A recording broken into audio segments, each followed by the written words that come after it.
Intro. Welcome to today's episode of the Dog Training Dogma with your host, Jonathan Katz. As always, in the studio with me is Hood Rat Heather. Hello, hello. Hood Rat Heather, we got a gift from one of our 30-day virtual mentorship clients, students. They Ooh, so exciting. I had said in one of my live group classes, Chief Wiggum's son is what's Chief Wiggum's son? Oh, what's his name? Ralphie Wiggum. And he goes, he's in the school bus. And he goes, I'm in danger. And so she sent us the gibbets, the little things that go into your Crocs. Now, I don't wear Crocs, but Isaiah is on a quest to get me to start wearing Crocs. So he got me a pair, and I'm going to put those on there. Shout out to Kim. Thank you. Thank you very much. We love so. And then in her comment, she sent me a message and said there was 3 in there. One was for me, one was for Isaiah, and one was for Hood Rat Heather. So I definitely appreciate when we travel around and people are like, oh my God, you're Hood Rat Heather. It cracks me up every time. I love it. So today's episode is a topic that I'm very passionate about. And the topic is your positive only dog trainer is either a liar or is stupid. It's a bold statement. Very bold, Cotton. If we don't understand the 4 quadrants and we don't understand how operant conditioning works, then we don't understand what we're actually doing. So every time I meet a positive only trainer, I ask them a question. Because I think making the statement of I am a positive only trainer is a bold statement. For sure. So in turn, I'm going to make a bold statement. Every time someone makes that statement to me, I go, I actually think it's really cool because the virtue of, for me as a modern day dog trainer, is how much training can I get done without the use of any pressure.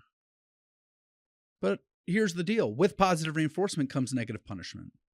So I asked these trainers in my career, I've had many people tell me this statement, I'm a positive only trainer. I go, that's awesome. You don't use any punishment? And they go, nope, I don't use any punishment. Well, when you ask the dog to sit, because you're not telling the dog to sit if you're holding out food. You're asking the dog to sit.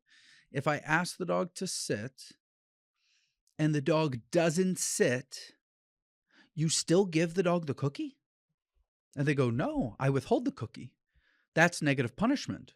That is a form of punishment. This is, we don't, use capital punishment on children anymore. We withhold. We're watching currently is the show 1923, and watching how they, in these schools, like if the kids didn't listen or the kids didn't do what they wanted to do, they used positive punishment. But the positive punishment didn't work because they didn't understand what they were being corrected for. So we withhold, time out. The kid's not listening, we take their iPad away. That's negative punishment. Negative punishment is extremely powerful if used properly.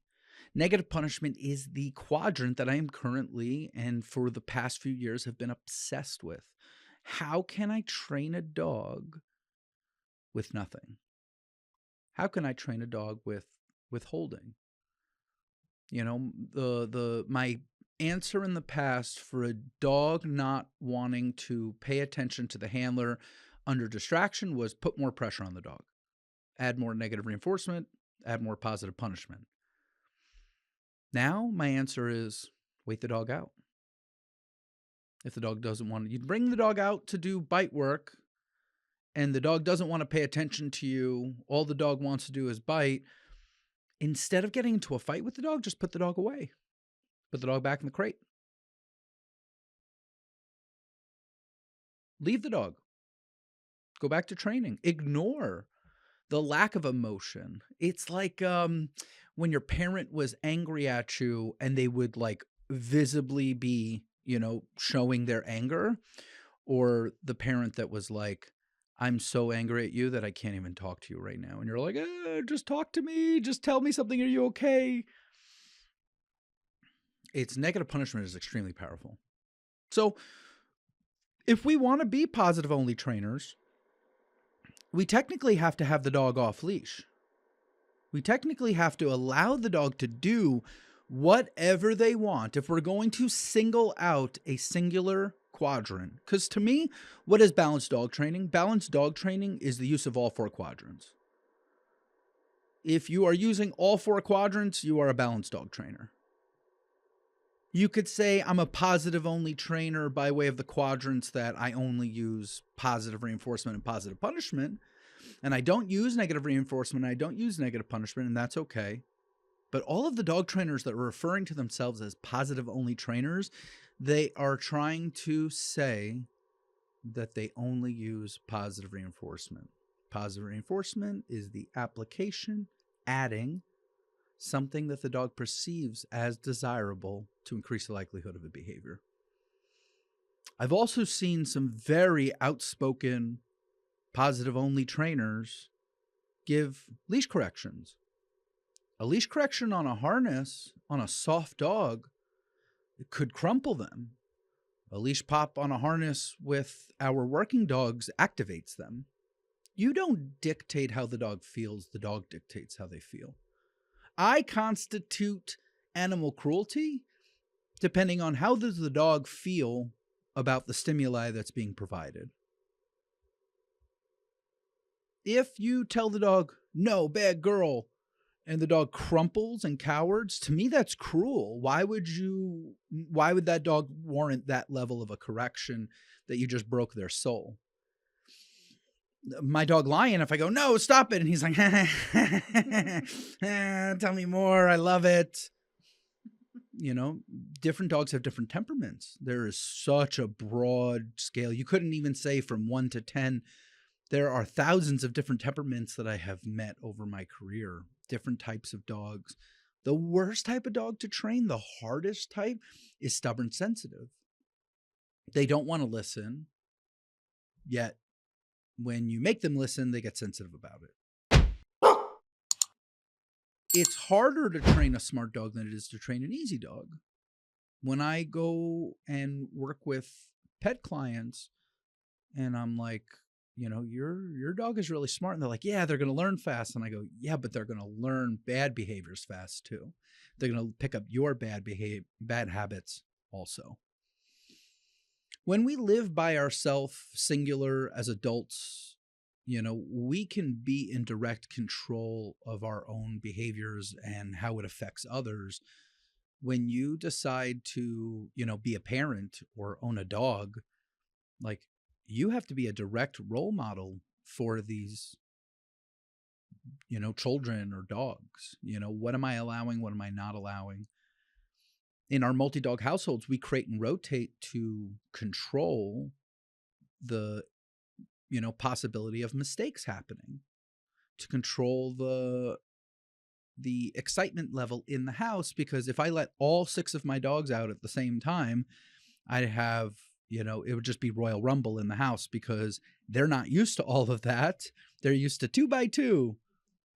2 can be relaxed together. Once you start adding, more than 2 Malinois together, it just becomes they feed off of each other and their energy just becomes too much energy. Or you can have the dogs out in the house being managed. But also, like, when I'm done training dogs, I kind of just want to be done training dogs for the day. I kind of want my dogs to just be dogs. A lot of dog trainers live with their dogs as just straight working dogs. For me, my dogs are pets. The dogs are there in the living room hanging out to tell me, is there someone coming through the gate? Is there someone about to come through the door? But to say that I'm positive only would say that the dog is allowed to do whatever they want, because stopping them, withholding them, technically putting them on a leash and a collar, if the dog's pulling into the collar, they're choking. Is that not pressure on their trachea? Is that not uncomfortable? That's uncomfortable. Choke yourself. It's not comfortable. I hate the sounds of dog going. It's like nails on a chalkboard for me. There should be no reason why they should be pulling into their neck. Now, if I want them to pull, I just put them on a harness. You know, you watch how, before we had cars, we had horses. And did the horses wear reins to pull the carts, or they wore these big chest, harnesses? They wore harnesses to make it comfortable. So the people that want to walk their dog on a harness but then don't want the dog to pull, that's, you want to have your cake and eat it too, and it doesn't work that way. Like, that's not gonna, and if you're withholding the dog from going to where they want, what if the dog wants to kill a cat? How can you use positive reinforcement only to train a dog to not want to kill a cat? It can't be done. If you could show me someone that could make it happen, and truly make it happen, because all of the people that are outspoken about don't use any pressure, don't use any negative reinforcement, don't use any positive punishment, are people that won't show you any training. They'll never show you a finished dog. One of my favorite things to do as a pet dog trainer was to bring out Cougar naked. No collars, no leashes. Just open up the crate, tell her to get out of the crate, call her into heel, put her in a down, do all these different things with her, and she's not wearing a collar. And I would do this to demonstrate for my clients, and they're like, I want my dog to be that well trained, but I don't want to use an e-collar. And I'm like, but how do you think I got her to the point where she is so well trained that she doesn't need any training collars? Is because they're just that, training collars. She's a trained dog. You're looking at a finished dog. You're looking at the finished product. The problem is the average person never actually truly finishes their dog. They get the dog to the point where they're like, they'll listen through mitigation, through micromanagement. Yeah, I might have to tell them a couple of times. Not a dog that when you tell them to do something, they go and do it right away. It's when I tell the kids, go clean your room. And they're like, yeah, in 5 minutes. Does your dog say, yeah, in 5 minutes? Or does the dog jump up and do it right away? The reason why I don't like yelling around dogs is yelling should be like, hey, I need you to pay attention. I'm constantly lowering the decibel of working dog handlers. Sometimes it's a product of people, their adrenaline's pumping. They're like, ouch. I'm in, Canada, and someone screams out in my ear, and I'm like, they can hear you back in Texas. Whisper sweet nothing into the dog's ear. And then trial day, when your adrenaline's pumping and the dog's adrenaline pumping and the dog's on the other side of the field and the wind is blowing, now you use your big girl voice. Now you use your big boy voice, and now actually like raise your voice and give some sense of, important or urgency to your voice, as opposed to just going all the time. Positive only dog training is a myth. It is a unicorn. It is a mythical creature. It does not exist. Now, my goal as a dog trainer is to train as close to positive reinforcement only that I can. But it's unrealistic to think that a cookie versus something that the dog truly wants, how much we really do for food. And then if we're talking about a dog that wants to work for food so much, are they starving? The dogs that will work for only food, those you're talking about 2% of dogs. They're like either Labradors or Golden Retrievers. It's the guy that you see him walk the dog down the block and the dog's off leash and he like stops at the curb. He doesn't tell the dog to stop. Like, I guarantee you've seen one of these guys before. They're just walking down the street, dog's just kind of following them. They take the dog to the park, they throw a stick. That dog's never been on leash. That dog trained itself. Though there was a human that was just like a little bit involved. He gave some treats over, but that dog trained himself. Either you're training the dog's training you. So how far can we go using positive reinforcement only? But positive reinforcement only also doesn't exist because it goes hand in hand with negative punishment.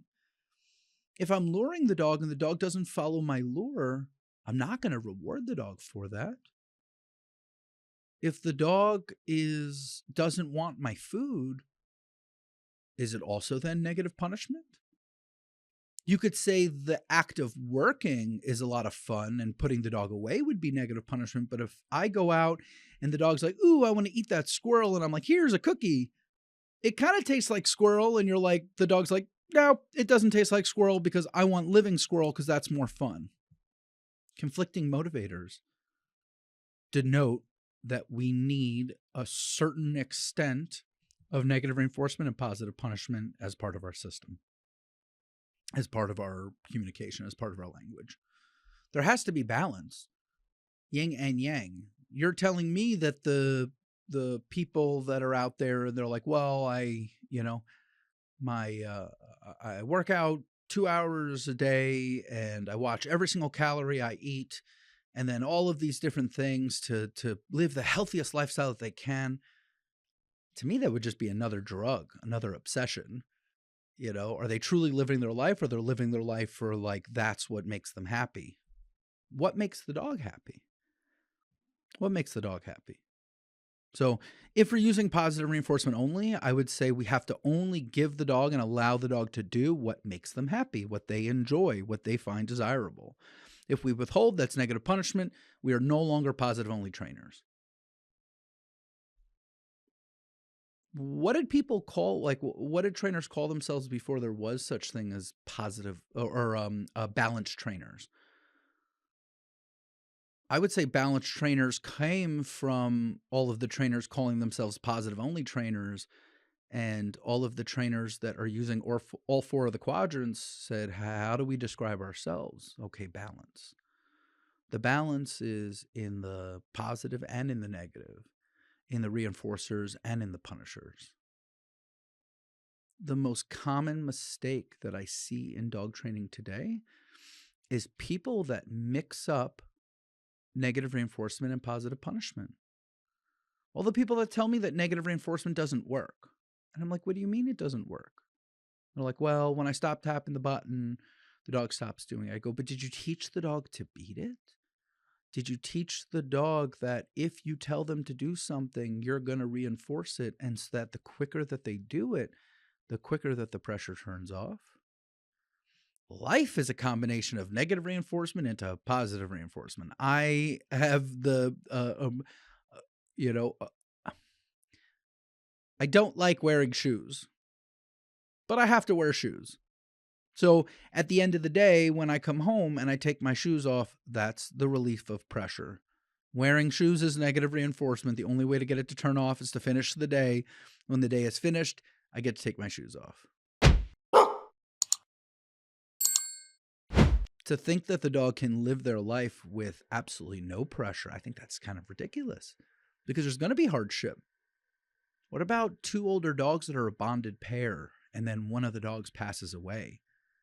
Like, when I lost Buster, and Emily went through serious depression. I went through depression, and maybe she was feeding off of me a little bit, but no, I would say that was 2 bonded dogs, and she went through depression. When I lost Snoopy to bone cancer, she was already at that point, she was 14 years old, but, she definitely went through depression. These are dogs that she's been with her entire life, and then them not being there anymore, like, they know. The day that Heather remembers the story very vividly is the day that I handed a Cougar puppy over to their new handler, and I had Cougar in the room. Oh, was she mad at me. She was so mad. She was so mad at me. She's like, you gave away my puppy. Literally ignored you the entire day. Ignored me. Ignored me. I was hurt, but she was hurt because if I have her out of the room and then a puppy just leaves and she goes, ooh, I don't know, where'd he go? You know, hope he's having fun. But she physically watched me hand the puppy over and the puppy leave the house, and she was very mad at me. I guarantee you that she wouldn't have enjoyed them for any much longer because they were biting the F out of her. Yes. But it's the idea that you're taking away something that I want. To me, negative punishment is the most powerful of all of the quadrants because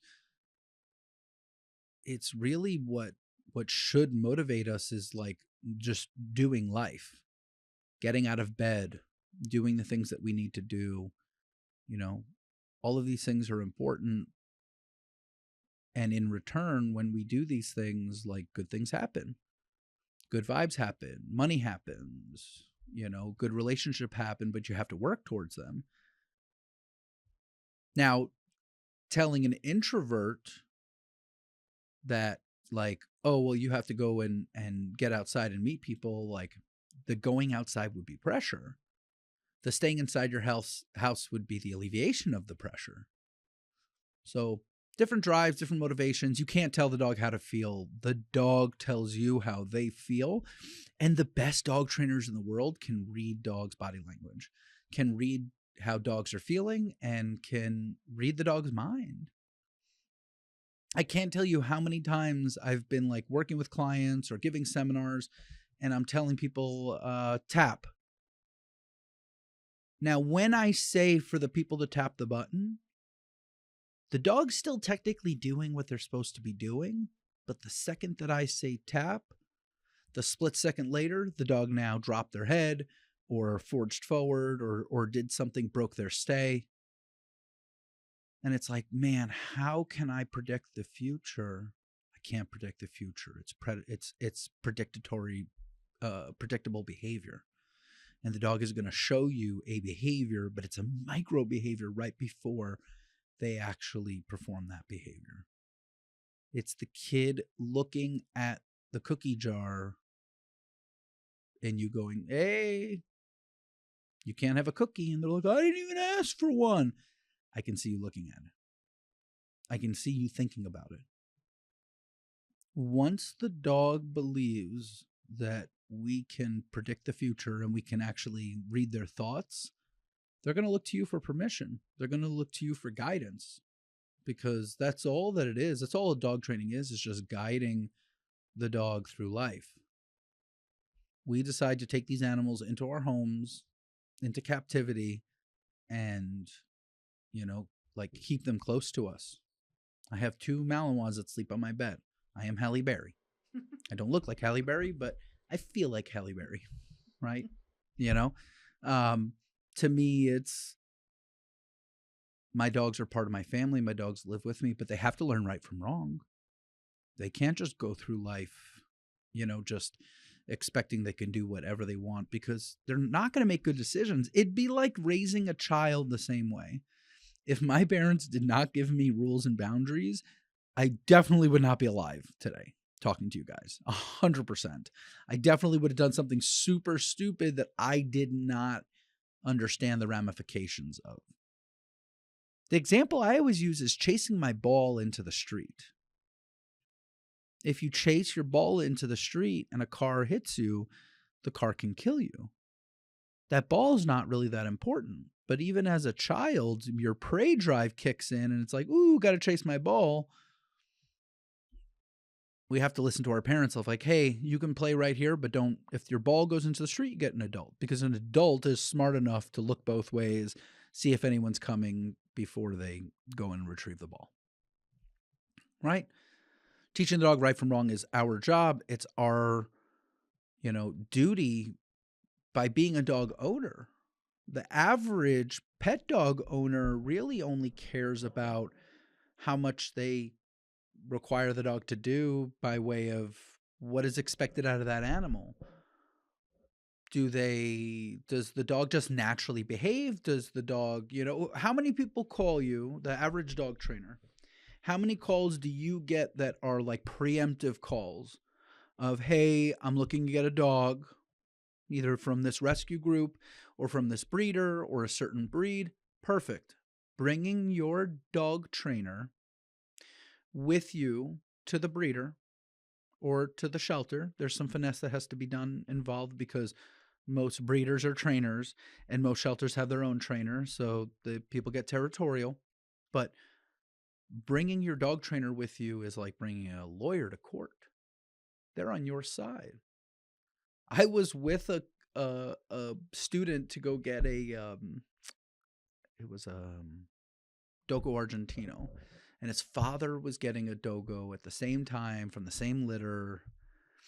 And I'm watching the breeder bring this like 120-pound male out with no collar. He just like took a flexi leash and like wrapped it around the dog's neck as like a slip line. And he's like bringing the dog around so people can pet the dog. And the guy's father is like petting the dog.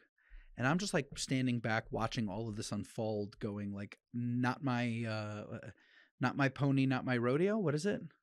What's the saying? I don't Not remember. my whatever. Yeah. I'm not in charge here. I am not technically the expert here, even though I have the most experience out of any of these people. I am not the expert right now, so I'm just going to sit back until I see that dog stiffen and do this. And I went, oh! And as I went, oh, the dog went to go lunge and grab the guy by the arm, and the breeder pulled the dog back really quick, all at the same time, because I marked it, because that guy was about to get nuked. Like saying, oh, Argentinian hunting dog, let's just make him be super social. Like, I'm sure that dog is great with the family. I'm sure that dog is stable enough around, like, to be pet by strangers, but not indiscriminately. Not when the dog doesn't feel comfortable about doing it. Like, Uzi was a little bit of a temperamental dog. If he was not in the mood to be touched, you didn't want to touch him. He just didn't want to be touched. Have you ever in life just been like, don't touch me? Sometimes dogs feel that way. But dogs can't say, hey, I feel uncomfortable. Dogs just use their teeth. You know, and it always turns into a bite. So, unfortunately, how do these dogs like get into shelters? It's like, oh, they bit someone. It's because no one read all of their warning signs. No one cares about how the dog feels. Everyone cares about how the human feels. If you want to dedicate your life to a dog, which is really what dog ownership should be, you have to care about how the dog feels. So if you ask the dog, which of the 4 quadrants do you like? I would think that they would say, I like positive reinforcement. I'll accept negative punishment. You know, like, I get it. Sometimes you're going to have to withhold something from me, you know, but negative reinforcement really, really makes me move faster and teaches me how to complete the task quicker. And then if I combine that with positive reinforcement at the end, that is literally what we do when we go to work. You go to work, no matter how much you love your job, but your job has a certain element of stress. And then when you're done with work, you get paid. Adults, we have delayed gratification. We have the understanding of like, I'm going to work Monday through Friday and get paid on Friday, or get paid every 2 weeks. What about training and selling a police dog or a protection dog? It's like, okay, well, I'm going to take a deposit, but I'm not going to fully get paid on this dog until I've finished training the dog and delivered the dog. You know, I can't tell you how many times in my career I've raised a dog for sale as a protection dog or a police dog. And if you think about the amount of hours that I put into like training that dog and husbandry and all the dog food and the vet bills and driving the dog around to training and all this different stuff, like, does it really outweigh, you know? Why do most of the police dog vendors go to, you know, Eastern Europe? It's because the living wage is cheaper, and this is where the dogs come from. And so they can pay farmers to take care of these dogs, raise the dogs up. A dog raised in my hands is going to have way more training than a dog that just sat in a kennel. came out, a couple times a week, worked on some drive building. But hence that's the price is going to reflect that. How many dogs can you raise at one time? If you're going to give individual attention to all of these dogs that they need, it's a lot of work. Otherwise, the dogs suffer. Anytime someone tells me that, oh, well, my dog wants to work longer, I agree that they want to work longer. That dog does want to work longer, but they can't learn anything more in this moment. You only have a certain, length of attention span. And how much can that? Everyone's like, Jonathan, your sessions are too short. And I'm like, everyone's sessions are too long. Everyone's expecting way too much out of a dog, and they're not capable of it. You lost them. Read the room. Read the room. Read the dog. If I'm teaching and I'm lecturing and everyone is staring at me, I keep going. The second that I see eyes wander at all, I go, all right, guys, let's take a break and let's work some dogs. Because the dogs will get people back into it. The dogs will get people lively again. Sometimes the lecture is too in depth, or there's too much minute detail, or it's too complicated of a concept to totally wrap our head around right now. The more we hear it, the more we'll understand. Study the 4 quadrants. Every dog trainer that's like, you don't need to know the science behind dog training, just do it. That statement really bothers me. No, you should study the science before you ever put your hands on a dog.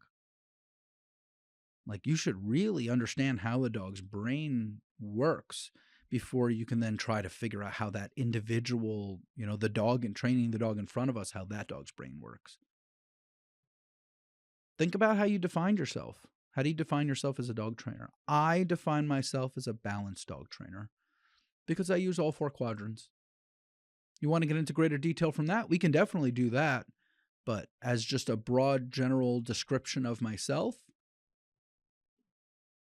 I don't lump myself into one category or another. But if in an ideal world, if unicorns and all of this like fairy dust did exist, I would train a dog only using magical treats. But to do that, it would require magical treats. And I would also be a unicorn trainer. Those dogs that you're seeing that are like, well, this dog was trained positive only. Cool. Go to the shelter and grab any random dog and do the exact same thing with it. Watching these YouTube internet trainers saying that they're positive only trainers, and then watching their facial expression of anger and popping the dog on a harness, like they really wanted to give the dog a larger correction. And the dogs that you always see them training are sensitive dogs. Like how many of my favorite video that I use for teaching when giving my behavior modification classes is the video of Holly, is the yellow lab being trained by the dog whisperer. And in that video, the dog gives over so many warning signs of I'm uncomfortable, I'm uncomfortable, I'm uncomfortable, I'm uncomfortable, I don't like this, appeasement, avoidance, all of these things. And then eventually he pushes the dog too far and the dog bites him. And then literally right after the dog bites him, he goes, well, I didn't see that coming. And I always stop it and I replay it for the students, and I stop it and I replay it and I stop it and replay it. And I'm like, what did he say? What did he just say? He just said, I didn't see that coming. I'm like, okay, now we're going to count out how many times. And the dog gives like 15, 17, a ridiculous amount. If you're going to count every single lip lick, every single look away, every single blink, like there's like over 15, 16, 17 different warning signs. Get good at reading dogs, get good at reading people. The more you can understand, maybe the dog's feeling uncomfortable at the moment because they're working through something, but the owner's okay with it. Maybe the dog's not feeling any uncomfortability, but the handler's uncomfortable with it. You have to be able to read all of that. You have to be able to notice. Pay attention to your surroundings. Pay attention to what's going on in the world around you and the people that you're affecting. How do you refer to people? How do people refer to you? How do you want to be perceived? To the dog, I always want to be perceived as a neutral stimuli. I don't want the dogs to be, afraid of me, and I don't want the dogs to be super excited about me. I want the dogs to technically be neutral around me, and then I teach them how to feel. If I want them to be excited about me, I'm going to jump around and give them things to be excited about. If I want them to be calm around me, I'm going to stay in that calm state. I affect their mood because that's what dog trainer is. You're just affecting how the dog feels. There is no such thing as positive only training. Positive reinforcement goes hand in hand with negative punishment. So at a minimum, you can say, I only use positive reinforcement and negative punishment. I write the 4 quadrants out with the pluses or the minuses first, and the positive, the punishments or the reinforcers second. Because positive is adding. Positive reinforcement is not positive as good. Positive is a plus sign. You are adding something. Negative, you're removing something. If we are trying to reinforce a behavior, we're going to use a reinforcer. If we are trying to stop a behavior, we're going to use a punisher. But now I'm obsessed with how can you use negative punishment to actually create behaviors? How can I build drive and desire through negative punishment? It's wild. It's so exciting. It's my favorite of all the quadrants. If you have not taken a deep dive into understanding negative punishment, I highly recommend you go and just start thinking about it. Start thinking about how withholding can create so much desire. Guys, I hope you had fun. Thank you for tuning in. See you guys on the next episode.